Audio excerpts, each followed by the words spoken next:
Hello दोस्तों, स्वागत है आपका हमारे YouTube चैनल हॉलीवुड बाइट में। दोस्तों आज हम बात करेंगे हैरी पॉटर सीरीज की 6th मूवी यानी Harry Potter and the half blood Prince के बारे में। इस मूवी के बाकी सभी पार्ट्स भी आपको प्लेलिस्ट सेक्शन में मिल जाएंगे, आप उन सभी की एक्सप्लेनेशंस को भी देख सकते हैं। इस मूवी की शुरुआत में हम आसमान में एक डार्क मार्क देखते हैं यानी वोल्डेमॉर्ट का मार्क देखते हैं। वहाँ कुछ डेथ ईटर्स छड़ी बनाने वाले गैरिक ओलिवाइंडर को किडनैप कर लेते हैं और हम कुछ डेथ ईटर्स को लंदन के मिलेनियम ब्रिज को डिस्ट्रॉय करते हुए देखते हैं। अगले सीन में हम देखते हैं कि हैरी एक कैफे में बैठा हुआ अखबार पढ़ रहा होता है। जब हैरी उस कैफे के खिड़की से बाहर देखता है तो उसे प्रोफेसर डंबलडोर दिखाई देते हैं। हैरी डंबलडोर के पास जाता है और डंबलडोर हैरी को लेके प्रोफेसर स्लगॉन के घर जाते हैं। जब डंबलडोर और हैरी उस घर में घुसते हैं तो वो देखते हैं कि उस घर में सब कुछ टूटा हुआ होता है। उस घर में उन्हें कोई नहीं दिखता कि तभी वो देखते हैं कि वहाँ पे एक चेयर पड़ी होती है। डंबलडोर अपनी छड़ी से उस चेयर को छूते हैं और वो चेयर प्रोफेसर स्लगॉन में बदल जाती है। प्रोफेसर स्लगॉन कई साल पहले हॉगवर्ट्स में पढ़ाते थे। वो पिछले कुछ वक्त से डेथ ईटर से बचने की कोशिश कर रहे हैं, इसी वजह से वो अपने घर में छुपे होते हैं। डंबलडोर का इस घर में आने का पर्पस ये था ताकि वो प्रोफेसर स्लगॉन को कन्विंस कर सके कि वो इस साल हॉगवर्ट्स स्कूल में पढ़ा सके, लेकिन स्लगॉन इस प्रपोजल के लिए साफ मना कर देते हैं। उसके बाद डंबलडोर वॉशरूम जाते हैं और हैरी और स्लगॉन आपस में बातें करने लगते हैं और स्लगॉन हैरी को उन सभी स्टूडेंट्स की फोटोज दिखाते हैं जिन्हें स्लगॉन ने पास्ट में पढ़ाया था। फिर डंबलडोर वहां आते हैं और हैरी को अपने साथ लेके घर से बाहर निकलते हैं, लेकिन तभी स्लगॉन हॉगवर्ट्स में पढ़ाने के लिए मान जाते हैं। अब हैरी डंबलडोर से पूछता है कि आप मुझे यहाँ क्यों लाए थे। तब डंबलडोर हैरी को बताते हैं कि तुम टैलेंटेड हो, समझदार हो और फेमस भी हो, और स्लगॉन इस चीज की रिस्पेक्ट करता है। एक तरह से देखा जाए तो स्लगॉन तुम्हारी वजह से ही हॉगवर्ट्स में पढ़ाने के लिए तैयार हुआ है और उनका इस साल हॉगवर्ट्स में होना बहुत जरूरी है। इसके बाद डंबलडोर हैरी को रॉन के घर पे छोड़ते हैं जहाँ पे पहले से ही हर्माइनी भी होती है। अगले सीन में हम देखते हैं कि ड्रेको की मदर नार्सिसा मैलफॉय और बेलेट्रिक्स लेस्ट्रेंज प्रोफेसर स्नेप के घर उससे मिलने आते हैं। उनकी बातचीत को सुन के हमें पता लगता है कि स्नेप भी एक डेथ ईटर है और स्नेप वोल्डेमॉर्ट के लिए काम करते हैं और उसकी सच्चाई को आज तक डंबलडोर भी नहीं पहचान पाए। इनकी बातचीत सुन के हमें यह भी पता लगता है कि वोल्डेमॉर्ट ने ड्रेको मैलफॉय को एक जिम्मेदारी सौंपी है और उसकी मदर इसी बात पे काफी परेशान भी थी। स्नेप नार्सिसा से कहते हैं कि वो ड्रेको की मदद जरूर करेंगे इस काम को एग्जीक्यूट करने के लिए। बेलेट्रिक्स को स्नेप पे भरोसा नहीं होता और वो उससे कहती है कि इस बात को अनब्रेकेबल वो बना दो। स्नेप ऐसा ही करते हैं और नार्सिसा के साथ अनब्रेकेबल वो बना देते हैं और कसम खाते हैं कि वो इस काम को करने के लिए ड्रेको की पूरी मदद करेंगे और अगर ड्रेको ये काम नहीं कर पाता तो वो खुद इस काम को एग्जीक्यूट करेंगे। अनब्रेकेबल वो एक ऐसी कसम है, एक ऐसी ओथ है जिसे अगर कोई भी जादूगर लेता है तो वो उस कसम को तोड़ नहीं सकता।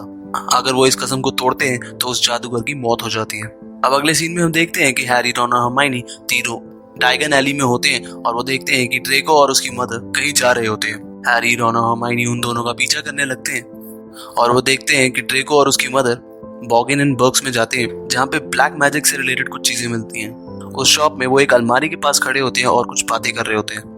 अब नेक्स्ट सीन में हम देखते हैं कि हैरी, रॉन और हर्माइनी तीनों हॉगवर्ट्स एक्सप्रेस में होते हैं जहाँ पे हैरी रॉन और हर्माइनी से कहता है कि मैलफॉय एक डेथ ईटर बन चुका है, लेकिन रॉन और हर्माइनी इस बात पे विश्वास नहीं करते। फिर हैरी अपना इनविजिबिलिटी क्लोक पहन के ड्रेको के कंपार्टमेंट में आता है और हैरी ड्रेको की बातें सुन रहा होता है, लेकिन तभी ड्रेको को अंदाजा हो जाता है कि हैरी यहाँ पे मौजूद है। जब ट्रेन हॉगवर्ट्स स्टेशन पे पहुंचती है तब ड्रेको सबके उतरने के बाद हैरी पे अटैक करता है और उसमें इनविजिबिलिटी क्लोक वापस डाल के वहीं छोड़ देता है और ट्रेन से बाहर निकल जाता है। तभी उस कंपार्टमेंट में लूना आ जाती है और वो हैरी को पहचान लेती है और उसे बचा लेती है। अब हैरी और लूना दोनों हॉगवर्ट्स जाते हैं और वो देखते हैं कि सभी स्टूडेंट्स की सामान की चेकिंग हो रही होती है और हॉगवर्ट्स को एक जादुई शील्ड से कवर कर दिया जाता है। अब सभी बच्चे हॉगवर्ट्स हॉल में एंटर करते हैं और प्रोफेसर डंबलडोर अनाउंस करते हैं कि इस साल पोशंस के लेक्चर्स प्रोफेसर स्लगॉन लेंगे और डिफेंस अगेंस्ट डार्क आर्ट्स के नए टीचर होंगे प्रोफेसर स्नेप। अब अगले दिन प्रोफेसर स्लगॉन का पहला लेक्चर होता है जहाँ पे हैरी और रॉन थोड़ा लेट पहुंचते हैं और साथ ही उनके पास पोशंस की किताब नहीं होती। प्रोफेसर उन दोनों से कहते हैं कि वो दोनों अलमारी में से बुक्स ले लें। अलमारी में पोशंस की 2 किताबें पड़ी होती हैं, एक काफी नई होती है और दूसरी काफी फटी पुरानी होती है और रॉन नई बुक ले लेता है और हैरी को पुरानी बुक मिलती है। प्रोफेसर सभी बच्चों को लिक्विड लक के बारे में बताते हैं और प्रोफेसर सबको कहते हैं कि जो भी स्टूडेंट सबसे बेस्ट पोशन तैयार करेगा उसे ये लिक्विड लक इनाम में मिलेगा। अब लिक्विड लक एक ऐसा पोशन है जिसे पीने के बाद कोई भी इंसान लकी फील करने लगता है, लेकिन कुछ समय के लिए।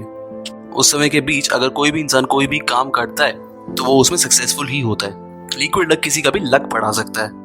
सभी स्टूडेंट्स उस पोशन को तैयार करने के प्रोसेस में लग जाते हैं और जब हैरी उस किताब को खोलता है तो उस किताब पे लिखा होता है this book is the property of half blood Prince, यानी कि ये किताब हाफ ब्लड प्रिंस की है। और उस बुक में पहले से ही काफी सारे नोट्स और इंस्ट्रक्शंस लिखे हुए थे।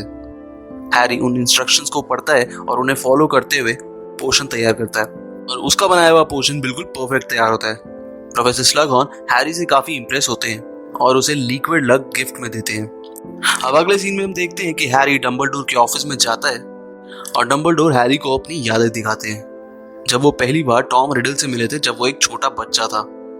उस याद में हम देखते हैं कि डंबलडोर एक ऑर्फनेज में आते हैं जिसका नाम होता है वुल्स ऑर्फनेज। जैसे ही प्रोफेसर डंबलडोर अंदर जाते हैं तो एक लेडी उन्हें बताती है कि बहुत टाइम बाद कोई टॉम से मिलने आया है। साथ ही वो ये भी बताते हैं कि टॉम रिडल दूसरे बच्चों को परेशान करता है।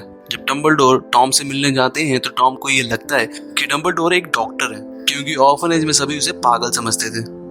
डंबलडोर उसे बताते हैं कि वो एक जादूगर है और वो टॉम को हॉगवर्ट्स स्कूल लेके जाना चाहते हैं। डंबलडोर को टॉम की अलमारी में कुछ चुराई हुई चीजें मिलती हैं और डंबलडोर टॉम से कहते हैं कि हॉगवर्ट्स स्कूल में चोरी करना नहीं चलेगा। जब डंबलडोर वहां से निकलते हैं तो टॉम उन्हें बताता है कि वो सांपों से बातें कर सकता है और साथ ही पूछता है कि क्या ये चीज भी नॉर्मल है और ये सुन के डंबलडोर शॉक्ड हो जाते हैं।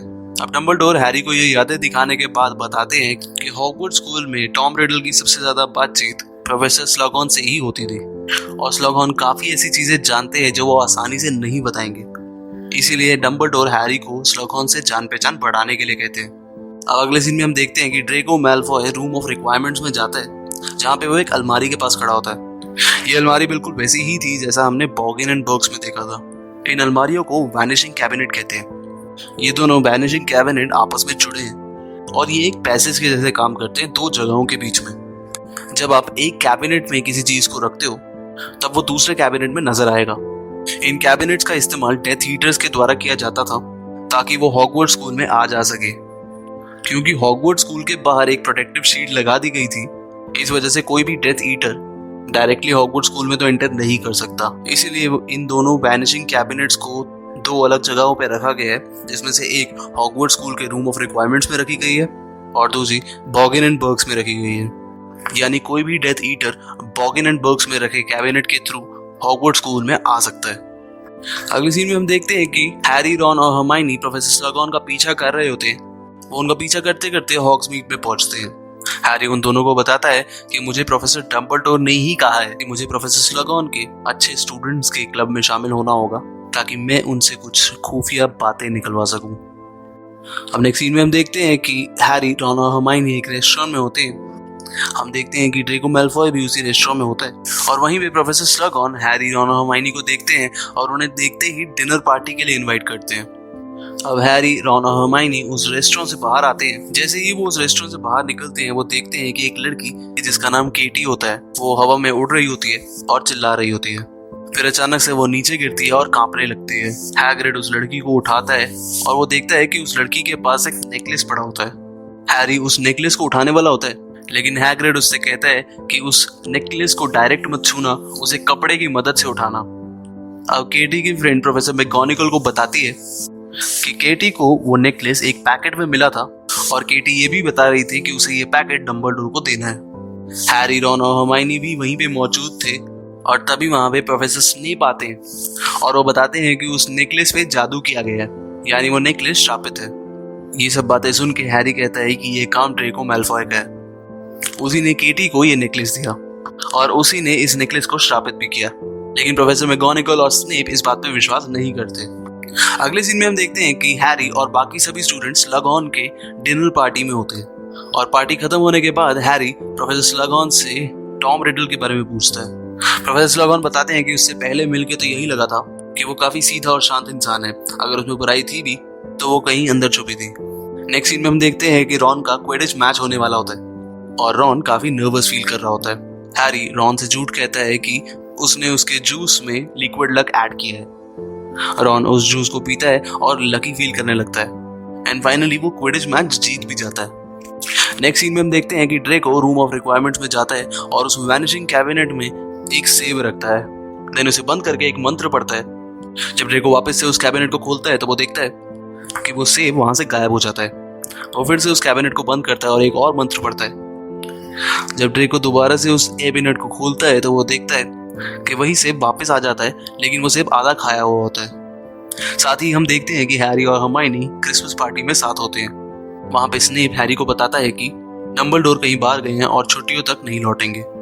तभी फिल्च ड्रेको को लेके वहां पे आते हैं और वो प्रोफेसर स्लगॉन को बताते हैं कि उन्होंने ड्रेको को ऊपर घूमते हुए पकड़ा और साथ ही में ड्रेको कह रहा था कि उसे पार्टी का इनविटेशन दिया गया था, जबकि ऐसा नहीं था। ड्रेको भी एडमिट करता है कि उसे पार्टी का इनविटेशन नहीं मिला था और फिर प्रोफेसर स्नेप ड्रेको को वहां से लेके चले जाते हैं। हैरी भी उन दोनों का पीछा करता है और उनकी बातें सुनता है। ड्रेको स्नेप से कहता है कि उन्होंने इस काम के लिए मुझे चुना है। इस पे स्नेप कहते हैं कि मैं इस काम पे तुम्हारी मदद करूंगा। अगले सीन में हैरी और रॉन दोनों साथ में ट्रेन में होते हैं और हैरी रॉन को सब बताता है। रॉन हैरी से कहता है कि अनब्रेकेबल वॉल को तोड़ा नहीं जा सकता और जो भी जादूगर अनब्रेकेबल वॉल को तोड़ता है वो मर जाता है। उसके बाद हैरी अपनी क्रिसमस हॉलीडेज के लिए रॉन के घर जाता है। हैरी मिस्टर वीजली से उस अलमारी के बारे में पूछता है। तब मिस्टर वीजली उसे बताते हैं कि ये अलमारी यानी वैनिशिंग कैबिनेट हमेशा पेयर में होती है और ये दोनों वैनिशिंग कैबिनेट्स एक पैसेज के जैसे काम करते हैं दो जगहों के बीच में। कोई भी जादूगर चाहे तो इन कैबिनेट्स की मदद से एक जगह से दूसरी जगह आसानी से पहुंच सकता है।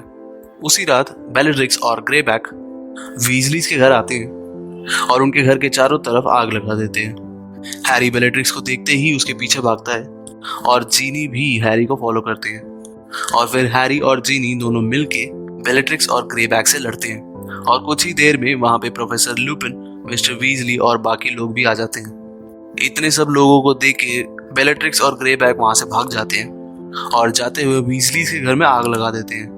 वापस हॉगवर्ट्स आने पर डंबलडोर हैरी को टॉम रिडल से जुड़ी एक मेमोरी दिखाते हैं। हैरी देखता है कि टॉम रिडल और उसके दोस्त स्लगॉन के साथ डिनर कर रहे होते हैं। सबके जाने के बाद टॉम रिडल स्लगॉन से कुछ पूछता है। स्लगॉन टॉम रिडल के सवाल को सुनते ही उसे वहां से जाने को कहते हैं और साथ ही कहते हैं कि ये सवाल दोबारा मुझसे कभी मत पूछना। डंबलडोर हैरी से कहते हैं कि ये यादें स्लगॉन की हैं और उसने इन यादों को बदला है और फिर डंबलडोर हैरी से कहते हैं कि उसे स्लगॉन से असली यादें निकलवानी होंगी। हैरी स्लगॉन के पास जाता है और उनसे बिल्कुल वही सवाल पूछता है जो टॉम रिडल ने पूछा था। साथ ही में वो ये भी पूछता है कि जब वोल्डेमॉर्ट ने ये सवाल पूछा था तो आपने इसका क्या जवाब दिया था। ये सुन के स्लगॉन घबरा जाते हैं और हैरी से पूछते हैं कि ये सवाल पूछने के लिए तुम्हें डंबलडोर ने ही कहा है ना, और फिर वो वहां से चले जाते हैं। इसके बाद हैरी वहां से चला जाता है और अपने रूम की तरफ बढ़ता है। जब हैरी अपने रूम में पहुंचता है तो वो देखता है कि रॉन पे लव पोशन का असर हुआ होता है। रोमेल्डा वेन ने कुछ चॉकलेट्स में लव पोशन मिला के हैरी के लिए भेजा था जिन्हें रॉन खा लेता है और उस पर लव पोशन का असर हो जाता है। ये बात जानने के बाद हैरी रॉन को प्रोफेसर स्लगॉन के पास लेके जाता है। हैरी प्रोफेसर स्लगॉन को पूरी सिचुएशन बताता है। प्रोफेसर रॉन के लिए एक पोशन बना के देते हैं जिसे पी के रॉन वापस से अपने होश में आ जाता है। रॉन कहता है कि उसे कुछ भी अच्छा नहीं लग रहा है। फिर स्लगॉन एक वाइन निकालते हैं और हैरी और रॉन दोनों को पीने के लिए ऑफर करते हैं। रॉन जैसे ही उस वाइन को पीता है वो नीचे गिर जाता है और उसके मुंह से झाग निकलने लगता है। तभी हैरी रॉन के मुंह में बेसोर डालता है। बेसोर की मदद से रॉन ठीक तो हो जाता है, लेकिन उसे हॉस्पिटल लेके जाना पड़ता है। हॉस्पिटल में डंबलडोर उस वाइन को सूंघते हैं और बताते हैं कि इस वाइन में जहर है। स्लगॉन डंबलडोर को बताते हैं कि वो उसे ये वाइन गिफ्ट करने वाले थे। अगले सीन में हम देखते हैं कि ड्रेको उस वैनिशिंग कैबिनेट के पास जाता है और उसमें एक चिड़िया रखता है और उस कैबिनेट को बंद कर देता है। कुछ देर बाद जब वो उस कैबिनेट को फिर से खोलता है तो वो चिड़िया वहां से गायब हो जाती है। वो फिर से कैबिनेट को बंद करता है और कुछ देर बाद जब वो फिर से उस कैबिनेट को खोलता है वो चिड़िया मरी हुई होती है। नेक्स्ट सीन में हैरी केटी से मिलता है और वो केटी से पूछता है कि तुम पर जादू किसने किया, लेकिन केटी बताती है कि उसे कुछ भी याद नहीं है और साथ ही वो ड्रेको की तरफ देखती है। ड्रेको मैल्फॉय वहां से जाता है और वो वॉशरूम में जाके रोने लगता है। हैरी भी उस वॉशरूम में जाता है और ड्रेको से कहता है कि मैं जानता हूँ कि केटी पे जादू तुमने किया था। ड्रेको और हैरी के बीच में फाइट होने लगती है और हैरी उस स्पेल का इस्तेमाल करता है जो उसने हाफ ब्लड प्रिंस की बुक में पढ़ा था और उसी स्पेल के अटैक की वजह से ड्रेको पूरी तरीके से घायल हो जाता है। उसी वक्त वहां पे प्रोफेसर स्नेप आ जाते हैं और वो ड्रेको को ठीक कर देते हैं। अब नेक्स्ट सीन में रॉन हैरी से पूछता है कि क्या तुम स्लगॉन से सच्चाई निकलवा पाए, और हैरी को याद आता है कि उसके पास अभी भी लिक्विड लग पड़ा हुआ है। हैरी उस लिक्विड लग को पी लेता है ताकि वो प्रोफेसर स्लगॉन से सच्चाई निकलवा पाए। लिक्विड लक को पीने के बाद हैरी हैग्रिड से मिलने जाता है। वहां जाते वक्त स्लगॉन हैरी से मिलते हैं। वो हैरी को रोकते हैं लेकिन हैरी उनकी बात नहीं मानता। फिर स्लगॉन भी हैरी के साथ हैग्रिड के घर की तरफ बढ़ते हैं और वहां वो देखते हैं कि एरागॉग की मौत हो चुकी है। ये वही मकड़ी है जो हैग्रिड के पास 50 साल पहले से है। वो तीनों वहां से हैग्रिड के घर जाते हैं। तीनों साथ में बैठे होते हैं। तब हैरी स्लगॉन से पूछता है कि उस दिन टॉम रिडल ने आपसे क्या कहा था और आपने उस चीज का क्या जवाब दिया था। तभी प्रोफेसर स्लगॉन अपनी यादें हैरी को एक ट्यूब में डाल के देते हैं। फिर हैरी और डंबलडोर उस याद को पेंसिव में डाल के देखते हैं। उस याद में वो देखते हैं कि टॉम रिडल प्रोफेसर से हॉर्क्रक्स के बारे में जानना चाहता है। स्लगॉन बताते हैं कि इसमें अपनी आत्मा का एक और टुकड़ा करके उसे एक दूसरी चीज में छुपाना होता है और ऐसा करने से आप अमर हो जाते हो, आप कभी मर नहीं सकते। क्योंकि अगर आपका शरीर खत्म हो भी जाता है तो भी आप उस हॉर्क्रक्स की मदद से दोबारा से जिंदा हो सकते हो, क्योंकि आपकी आत्मा का दूसरा टुकड़ा उस हॉर्क्रक्स में सुरक्षित होता है। टॉम रिडल पूछता है कि हॉर्क्रक्स बनाया कैसे जाता है और आत्मा का टुकड़ा कैसे किया जाता है। प्रोफेसर टॉम रिडल को बताते हैं कि आत्मा के टुकड़े किसी का कत्ल करने से होते हैं। टॉम रिडल सवाल करता है कि क्या आत्मा के 7 टुकड़े हो सकते हैं। इस बात को सुन के प्रोफेसर हैरान हो जाते हैं और वो उससे पूछते हैं कि क्या एक ही खून करने का ख्याल कम बुरा है, और साथ ही वो ये भी पूछते हैं कि ये सब सवाल तुम सिर्फ जिज्ञासा के तहत ही पूछ रहे हो ना। टॉम कहता है कि हाँ बिल्कुल, और ये राज हमारे बीच ही रहेगा। इस याद को देखने के बाद डंबलडोर हैरी को टॉम रिडल की डायरी और एक रिंग दिखाते हैं और साथ ही बताते हैं कि ये दोनों एक हॉर्क्रक्स है। हैरी उस रिंग के बारे में पूछता है और डंबलडोर हैरी को बताते हैं ये रिंग वोल्डेमॉर्ट की मदर की है। इसे ढूंढना तो मुश्किल था ही, लेकिन इसे डिस्ट्रॉय करना और भी ज्यादा मुश्किल था। डंबलडोर हैरी को अपना हाथ दिखाते हैं जो उस रिंग को डिस्ट्रॉय करते वक्त काला पड़ गया था। डंबलडोर हैरी से कहते हैं कि उन्हें पता है कि तीसरा हॉर्क्रक्स कहाँ पे है, लेकिन उसे डिस्ट्रॉय करने के लिए हैरी को भी उनकी मदद करनी होगी। डंबलडोर हैरी को एस्ट्रोनॉमी टावर पे बुलाते हैं। जब हैरी वहां पे पहुंचता है तो वो देखता है कि प्रोफेसर स्नेप भी वहीं पे होते हैं। स्नेप डंबलडोर से कहते हैं कि वो ये काम नहीं कर सकते और वो वहां से चले जाते हैं। हैरी डंबलडोर के पास जाता है और वो दोनों वहां से गायब हो जाते हैं और एक गुफा में पहुंच जाते हैं। उस गुफा में एंटर करने के लिए डंबलडोर अपना हाथ काटते हैं और अपना खून उस गुफा की एंट्रेंस पे लगाते हैं। उस गुफा का पैसेज खुलता है और वो दोनों उस गुफा में जाते हैं। वो देखते हैं कि गुफा में एक छोटा सा क्रिस्टल आइलैंड है। उस क्रिस्टल आइलैंड में एक ब्लैक लिक्विड होता है। उस ब्लैक लिक्विड के अंदर एक लॉकेट छुपा था जो कि वोल्डेमॉर्ट का हॉर्क्रक्स होता है, लेकिन उस लॉकेट को हासिल करने के लिए उन्हें वो पूरा लिक्विड पीना होगा। डंबलडोर हैरी से कहते हैं कि ये तुम्हें इंश्योर करना है कि मैं ये लिक्विड पूरा पीऊं और खत्म करूं। इस लिक्विड को पीने के बाद शायद मैं पैरालाइज हो जाऊं या फिर मेरी याददाश्त चली जाए। मुझे शायद इतना दर्द हो कि मैं तुमसे आजादी की भीख मांगू, लेकिन मेरी किसी भी रिक्वेस्ट को तुम कंसिडर मत करना। तुम्हें बस ये देखना है कि मैं कैसे भी करके इस पोशन को कंप्लीट पी जाऊं। अगर तुम्हें जबरदस्ती भी मुझे इस पोशन को पिलाना पड़े तो वो भी करना। हैरी पूछता है कि मैं ये पोशन क्यों नहीं पी सकता। तब डंबलडोर कहते हैं क्योंकि मैं तुमसे उम्र में ज्यादा बड़ा हूँ, चालाक हूँ और मेरी जिंदगी तुम्हारी जिंदगी से कम कीमती है। डंबलडोर उस पोशन को पीने लगते हैं और उसे पीते ही वो तड़पने लगते हैं। कैसे भी करके हैरी उस पूरे पोशन को डंबलडोर को पिलाता है। उस पूरे पोशन को पीने के बाद डंबलडोर हैरी से पानी मांगते हैं। हैरी उसी क्रिस्टल आइलैंड में जादू से पानी बनाता है, लेकिन वो उसे इकट्ठा नहीं कर पाता। हैरी वहां पे मौजूद लेक से पानी लेने जाता है, लेकिन तभी उस पानी में से ढेर सारे इन्फराई निकल के आते हैं। हैरी उन सबसे लड़ने की कोशिश करता है, लेकिन वो उनसे जीत नहीं पाता। वो सब हैरी को खींच के पानी के अंदर ले जाते हैं कि तभी डंबलडोर हैरी को अपने जादू से बचा लेते हैं। दूसरी तरफ हम देखते हैं कि बेलेट्रिक्स और कुछ डेथ ईटर्स बॉगिन एंड बर्ग्स आते हैं और बॉगिन एंड बर्ग्स में उस अलमारी के थ्रू वो सभी डेथ ईटर्स हॉगवर्ट्स में आ जाते हैं। तभी हम देखते हैं डंबलडोर और हैरी उस गुफा से वापस से एस्ट्रोनॉमी टावर आ जाते हैं और डंबलडोर उस पोशन को पीने की वजह से काफी वीक हो चुके थे। तभी वहां पे किसी की आने की आवाज सुनाई देती है और डंबलडोर हैरी को नीचे जाकर छुपने को कहते हैं। तभी वहां पे ड्रेको आता है और हमें पता लगता है कि ड्रेको को वोल्डेमॉर्ट ने डंबलडोर को मारने का काम सौंपा था और ड्रेको ही वो इंसान था जिसने उस नेकलेस को श्रापित किया था और उस वाइन में जहर मिलाया था ताकि वो डंबलडोर को मार सके। ड्रेको अपने जादू से डंबलडोर को निरस्त कर देता है। डंबलडोर ड्रेको से कहते हैं कि मैं तुम्हारी मदद कर सकता हूँ, तुम्हें ये सब करने की जरूरत नहीं है। ड्रेको रोते हुए कहता है कि मुझे आपकी मदद नहीं चाहिए। आप समझ नहीं रहे कि अगर मैं आपको नहीं मारूंगा तो वो मुझे मार देगी। तभी वहां पे बेलेट्रिक्स, लेस्ट्रेंज और बाकी डेथ ईटर्स आते हैं और बेलेट्रिक्स ड्रेको से डंबलडोर को मारने को कहती है। तभी वहां पे प्रोफेसर स्नेप भी आ जाते हैं और प्रोफेसर स्नेप को देख के डंबलडोर उन्हें प्लीज कहते हैं और तभी स्नेप डंबलडोर पे किलिंग कर्स से अटैक करते हैं और डंबलडोर की मौत हो जाती है। और डंबलडोर को खत्म करने के बाद स्नेप, ड्रेको, बेलेट्रिक्स लेस्ट्रेंज और बाकी सभी डेथ ईटर्स वहां से बाहर निकलते हैं। वहां से बाहर निकल के बेलेट्रिक्स हैग्रिड के घर में भी आग लगा देती है। हैरी भी उनके पीछे आता है। बेलेट्रिक्स हैरी पे अटैक करने ही वाली होती है कि स्नेप उसे रोक देता है और कहता है कि ये वोल्डेमॉर्ट का शिकार है। हैरी भी स्नेप पे अटैक करता है उस स्पेल की मदद से जो उसने हाफ ब्लड प्रिंस की किताब से पढ़ा था, लेकिन स्नेप उस स्पेल को टैकल कर लेते हैं और कहते हैं कि मैं ही हूँ हाफ ब्लड प्रिंस। और फिर स्नेप उन डेथ ईटर्स के साथ वहां से चले जाते हैं। हैरी डंबलडोर की डेड बॉडी के पास आता है और वो देखता है कि सभी लोग वहां पे मौजूद होते हैं और सभी काफी उदास भी होते हैं। हैरी वहां पे रोने लगता है और वो उस लॉकेट को उठा लेता है जो कि वोल्डेमॉर्ट का हॉर्क्रक्स होता है। अगली सुबह हैरी हर्माइनी को वो लॉकेट दिखाता है और वो कहता है ये नकली लॉकेट है, असली लॉकेट किसी और के पास है। हर्माइनी उस लॉकेट को खोलती है और वो देखती है कि उसमें एक चिट होती है। वो चिट RAB ने लिखी थी। उस चिट में लिखा था कि मैंने असली लॉकेट चुरा लिया है और मैं उसे खत्म कर दूंगा। हैरी हर्माइनी से कहता है कि अब वो हॉगवर्ट्स वापस नहीं आएगा क्योंकि वो बाकी के हॉर्क्रक्स ढूंढने जाएगा। हर्माइनी हैरी से कहती है कि तुम अकेले सभी हॉर्क्रक्स नहीं ढूंढ पाओगे और तुम्हें हमारी जरूरत पड़ेगी। और इसी के साथ ये मूवी भी खत्म हो जाती है। तो दोस्तों, आपको ये वीडियो कैसी लगी हमें कमेंट सेक्शन में ज़रूर बताइएगा। अगर आपको ये वीडियो सही लगे इसे लाइक करें, शेयर करें अपने दोस्तों के साथ और कमेंट सेक्शन में अपने थॉट्स बताएं। मिलता हूँ आपसे अगली वीडियो में, तब तक के लिए ध्यान रखें। Hollywood bite signing of.